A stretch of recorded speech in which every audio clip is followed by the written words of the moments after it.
ये दो प्रकार की होती है। अगर हमें स्वपरागण और परपरागण को समझना है तो आप बस एक कहानी को याद रखिए कि जो बच्चा अपने घर में है और उस घर में उसको स्नेह, सम्मान, प्यार सब मिल रहा है, माता पिता से उसके संबंध अच्छे, उस बच्चे को बाहर जाने की जरूरत नहीं, वो अपने घर में ही रहेगा और अपना विकास करेगा, है ना।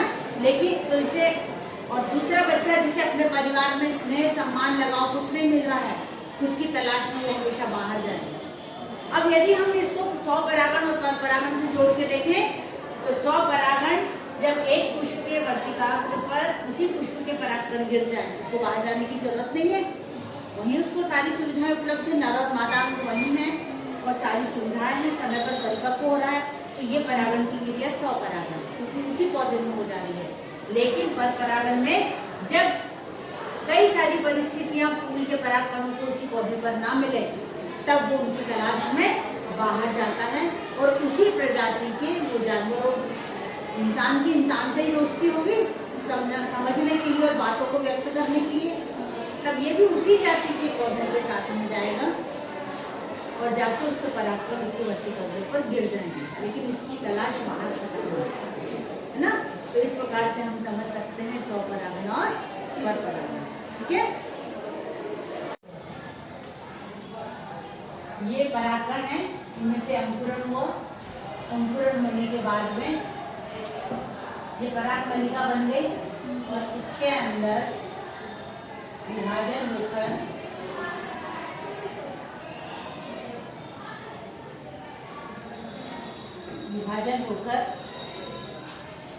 ये देखिए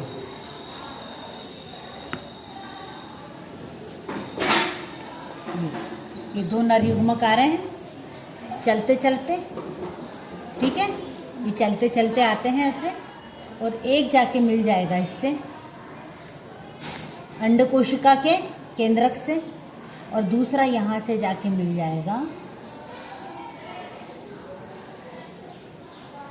तो ये नर और मादा युग्मक का मिलना, डबल सत्य निषेचन, ट्रू फर्टिलाइजेशन, और ये पहले 2x रचना बनी थी और ये तीसरा नर युग्मक मिला तो त्रिक संलयन हो गया, लेकिन यहाँ मिलने की क्रिया 2 बार हुई है तो डबल फर्टिलाइजेशन। क्लियर हुआ सबको? ठीक है, या आप उसे कह सकते हैं कि भ्रूण कोश की प्रॉपर्टी है ना, भ्रूण कोश की रचना है। भ्रूण कोश की कितनी कोशिकीय रचना है, कितनी कोशिकाएं हैं? 2। ये मुझे बताओ कुल कोशिकाएं कितनी हैं? तो बोलो 8 कोशिकाएं हैं। ठीक है, निषेचन के बाद में भ्रूण कोश के अंदर क्या परिवर्तन होता है, अब हम उसको देखते हैं।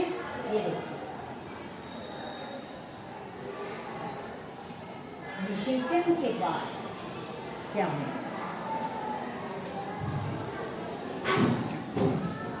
निषेचन हो गया, अब ये कितनी कोशिका रचना बन गई? 1 कोशिकीय, 2 कोशिकीय, 3, 4, 5 है ना। अच्छा, यह डबल फर्टिलाइजेशन में ये बन गया जाइगोट, दिख रहा है आपको, दोनों कोशिकाएं मिली हुई, और ये 3 कोशिकीय रचना, 3 केंद्रक दिख रहे हैं इसमें, ठीक है। तो 3x रचना ये हो गई, यहाँ 2 ये मिले और तीसरा ये नर युग्मक मिला। इस प्रकार से यहाँ त्रिक संलयन और डबल फर्टिलाइजेशन हमको देखने मिला। Thank you.